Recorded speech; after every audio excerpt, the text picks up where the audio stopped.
Bonjour à toutes et à tous, ici Isabelle Vernet, je suis heureuse de vous retrouver pour un nouvel épisode de Tracer sa route, le podcast des transitions pro.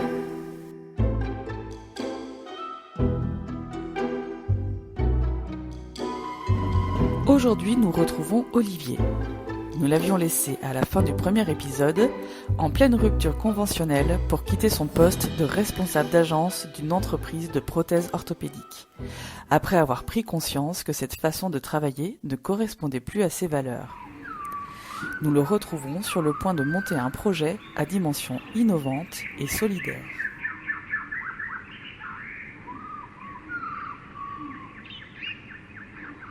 Tu m'as recontacté en disant, voilà, là j'ai un projet, est-ce que tu pourrais m'accompagner? Bon, c'était un projet de siège, en fait, pour les enfants atteints de paralysie cérébrale. C'est des enfants qui tiennent pas bien assis, qui du coup se déforment. Enfin, j'ai des photos quand je vois ces enfants, j'ai presque envie de pleurer, quoi, parce que c'est difficile de voir ça, en fait, de voir des enfants tout rabougris, recroquevillés sur eux, sur un support en bois. Ces enfants, ils ont pas de motricité volontaire. S'ils sont mal installés, s'ils ont mal, s'ils ont les os, les ischions, les os des fesses en contact avec une planche en bois, ils ont pas trop le choix que de supporter, quoi. Enfin, voilà, il y a des images qui sont difficiles à supporter, en fait. C'est tout con, mais asseoir un gamin comme ça, lui redonner une posture déjà un peu plus digne, respectueuse de son anatomie, pour pas qu'il se déforme, qu'il puisse interagir avec la fratrie, avec la communauté, regarder devant lui. Je trouvais ça chouette, quoi. Enfin, c'est chouette partout sur la planète, dans ces régions Isolé? oui, isolées, où il y a pas encore d'appareillage orthopédique de proximité. C'est un siège que tu as imaginé toi, avec des Ah, matériaux renouvelables. comment C'était quoi dire, ton idée? faire des sièges en fait dans les pays subsahariens, entre autres, là où j'ai essentiellement travaillé. Il y a beaucoup de difficultés de ressources, c'est-à-dire d'utilisation de matières plastiques, de polypropylène, de choses comme ça qui sont importées. Et moi, mon idée, c'était de les faire avec des tuyaux de PVC, en fait, qu'on trouve partout, parce que ce sont des tuyaux qu'on utilise pour l'adduction d'eau, qu'on met sous la terre, sous les rues, sous les maisons, etc. Et donc, j'ai travaillé un petit prototype, en fait, avec un de mes anciens patients de la région de Clermont-Ferrand, et j'ai fabriqué un siège sur lui, en fait, avec cette technique-là. Et ça a fonctionné. J'ai réussi à obtenir la même qualité de positionnement qu'avec un siège fait de manière, entre guillemets, traditionnelle, comme on fait chez nous, avec un scan, un fraisage. Donc, c'est-à-dire que c'est un siège qui est beaucoup plus accessible financièrement, c'est ça? Oui, c'est ça un peu l'idée. L'idée de base, c'est d'abord que c'est une technique un peu plus facile. Elle demande moins de matériel pour la mise en œuvre. Il faut savoir que pour fabriquer un siège avec du polypropylène, il faut un four, alors que là, le thermoformage, en fait, la chauffe du plastique, j'ai fait ça dans ma cuisine parce que le siège, il est conçu en petits morceaux qui sont bien réfléchis pour pouvoir être assemblé ensuite. Moi, mon projet, il n'était pas destiné à ces grands centres orthopédiques de capitale où je conçois tout à fait qu'ils doivent être équipés sur les mêmes standards que ce qu'on a en Occident, chez nous. Cela dit, dans les hôpitaux périphériques, dans les zones périphériques, il y a pas, il y a pas ces centres en fait. Donc, il y a beaucoup de transports qui doivent Oui. être faits pour les patients et faire un appareil orthopédique, ça prend au minimum 3-4 rendez-vous, voire 5. Si on veut faire un contrôle de temps en temps, faut venir régulièrement. Il faut trimballer le siège, c'est quand même imposant. Donc le but, c'était aussi de pouvoir diffuser cette technique simple à des petites équipes. C'est très jougade comme approche. C'est ça, en fait. C'est aussi un principe qui m'a inspiré, en fait, l'innovation jugale, l'innovation frugale.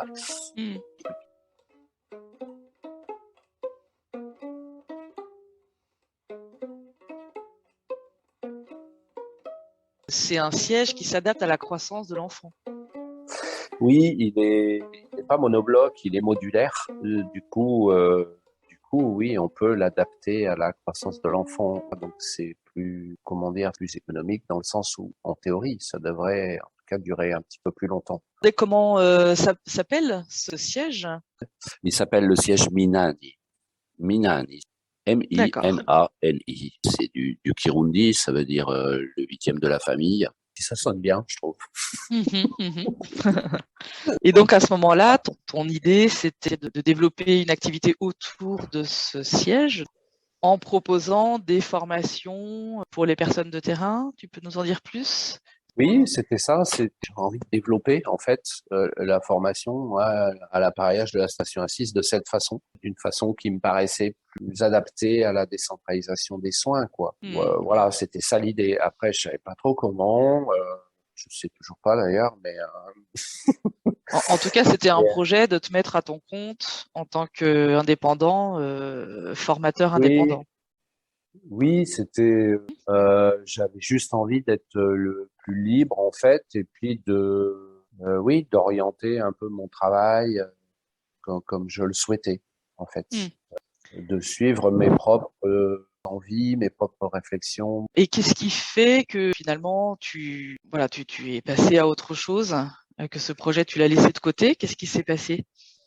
Oui, alors il n'est pas tout à fait de côté. En tout cas, tu l'as mis entre parenthèses, ce Oui, oui, projet. oui, tout à fait. Bah, je devais faire une mission au Tchad au mois d'avril 2020, et puis il y a eu la pandémie, donc les voyages ont été suspendus, les voyages internationaux ont été suspendus. Donc c'était ma première mission avec ce siège un peu dont la fabrication a été structurée, protocolisée. Et puis voilà, ça devait déboucher, je pense, sur d'autres. Ça m'aurait donné aussi, ça m'aurait fait gagner aussi un peu d'argent. Hmm.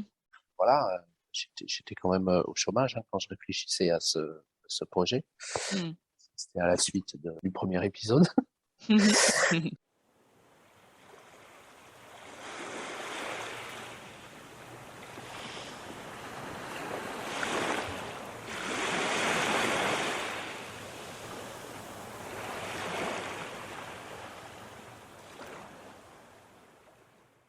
Je voyais mon temps de chômage, ça me nuisait et j'avais aussi un petit peu peur d'une issue dramatique, quoi, qui aurait été dramatique pour moi en fait, et pour l'estime de moi et sur le plan matériel.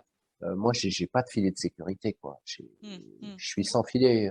Du coup, tu vois, me planter, Hmm. je peux pas me permettre, quoi. Tu vois, Hmm. Hmm.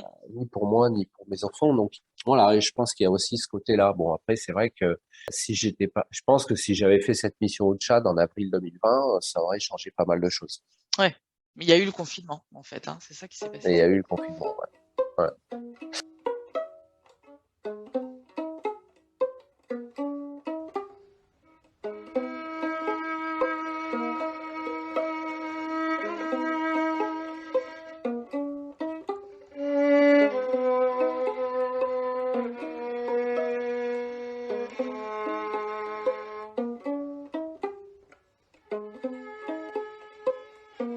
Et complètement par hasard, j'ai trouvé une annonce qui était de développer une petite entreprise d'appareillage orthopédique en Guyane. Du coup, j'ai postulé. Ça m'a fait super plaisir parce que un quart d'heure après avoir posté mon CV, ma lettre que j'ai écrite en un quart d'heure, euh, j'ai été appelé par un consultant de Indeed. Puis ça s'est fait. J'ai d'abord refusé le poste en CDI parce que j'avais envie de travailler en mode prestation de service avec des temps pour moi, etc. Hmm. Ouais, j'avais envie de cette liberté d'organisation et cette possibilité de prendre aussi du temps pour moi, Hmm. pour continuer mon développement personnel, pour faire des stages. Et puis ils ont refusé en fait de travailler comme ça. Du coup, j'ai pris le CDI et en fait, je me rends compte qu'en me mettant respecté, m'exprimant, en osant exprimer aussi qui je suis, quelles sont mes attentes, mes limites, en sachant poser mes limites, eh ben, je me sens bien, quoi. Hmm. Aujourd'hui, nous discutons ensemble, il est 7h28 chez moi. Je pense que je serai pas à l'agence avant 8h30, 9h, c'est pas un souci. Personne ne m'embête, je suis autonome, peut-être je vais rester un petit peu plus tard ce soir ou entre midi et 2 si j'ai beaucoup de boulot. Voilà, j'ai cette liberté et mes résultats sont finalement pas si mauvais, ni en termes de qualité, ni en termes de chiffres. Et ça fait que 10 mois que je suis là. Et je sais que, comment je pourrais dire ça, je sais que quand on réfléchit sur soi, qu'on pose ses limites, qu'on s'ancre, en fait, qu'on est aligné, comment dire, ancré dans ses valeurs, je pense qu'on rencontre plus les mêmes gens, en fait. Et là, pour l'instant, en tout cas, moi, j'ai le sentiment je travaille aussi pour un groupe, hein, donc c'est pas la forme juridique qui compte. Et ben, j'ai cette liberté d'expression, j'ai cet accueil, mon parcours je suis pas stigmatisé humanitaire, étiqueté humanitaire et donc non rentable, voilà, et peut-être même bientôt au Suriname voisin. Etc. Parce qu'il y a énormément de besoins. Et en termes de salaire, comment dire, ça n'a rien à voir, quoi. Je gagne presque 2 fois plus que ce que je gagnais dans l'entreprise. Donc là, si je comprends bien, tu as gagné à la fois en rémunération et en équilibre de vie, tout en étant en phase avec les valeurs les plus importantes. Oui, tout à fait, ouais.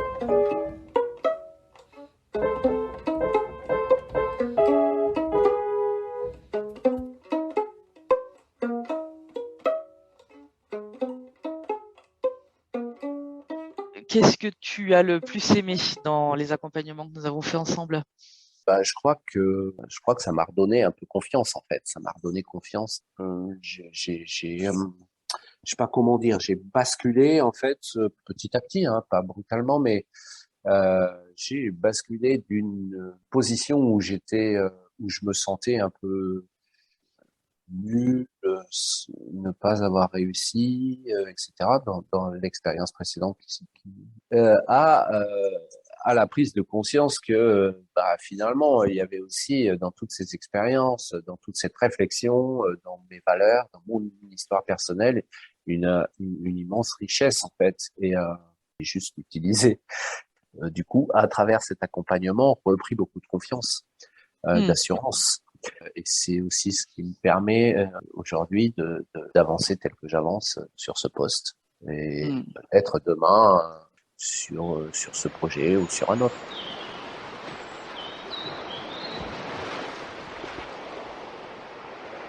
Quel conseil aimerais-tu donner à nos auditeuristes qui s'interrogent sur leur vie professionnelle? Faut qu'ils aillent te voir, Isabelle. Non, je pense qu'il faut, c'est une boutade, même si je sais qu'ils seront très bien accompagnés s'ils viennent te voir. Et je pense qu'il faut vraiment avoir une réflexion de fond sur ce qu'on a envie de faire, enfin sur soi en fait, hein, tout simplement. Et puis il faut se dire aussi que on est bien, quoi. Hein. On a fait des choses bien, hein. On a appris plein de choses, on a l'expérience, etc. On a la volonté, du courage, on est capable de rebondir, la résilience, etc. Il faut juste arriver à se le dire et se poser beaucoup de questions aussi sur soi.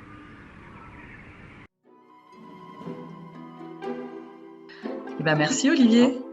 De rien, merci à toi Isabelle. Moi aussi, ciao. Ciao.